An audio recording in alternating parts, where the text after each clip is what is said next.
আমার আম্মা এবং আমার স্ত্রী তারা ন্যাশনাল বাংলা কলেজ সকাল সকাল বিকাল সরকারি প্রাথমিক বিদ্যালয়ে তারা ভোট দিয়েছেন, আর আমি এই মিরপুর বিশ্ববিদ্যালয় কলেজে ভোট দিলাম।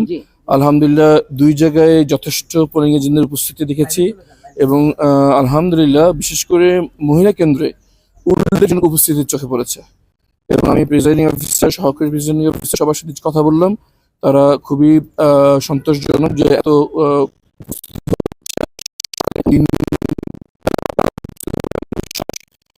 আলহামদুলিল্লাহ সবকিছু স্মুথলি দেখতে পাচ্ছি আলহামদুলিল্লাহ। কোনো কনসার্নের বিষয় দেখেছেন জি, কিনা? সবচেয়ে বড় কনসার্নের বিষয় হচ্ছে, উদ্বেগের বিষয় হচ্ছে মানে ইলেকশন কমিশন এবং আইন শৃঙ্খলা বাহিনী কর্তৃক ঝুঁকিপূর্ণ হিসেবে শ্রেণীভুক্ত করা হয়েছে।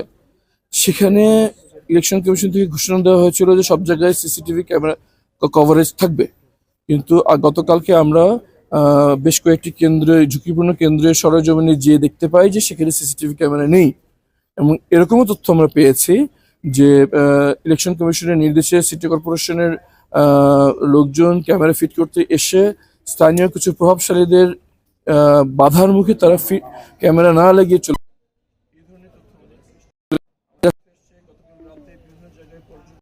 বিভিন্ন কেন্দ্রে ভিজিট করতে গেলে স্থানীয় আমাদের সবচেয়ে উদ্বেগজনক বিষয় হচ্ছে আমাদের কিছু সমর্থকদেরকে হয়রানি করা হচ্ছে, হয়রানি অভিযোগ দিয়ে তাদেরকে পুলিশে ধরিয়ে দেওয়া হচ্ছে। এটা খুবই উদ্বেগজনক। যদিও আমাকে বলতেই হবে সেগুলো সবথেকে এখন পর্যন্ত বিচ্ছিন্ন ঘটনা।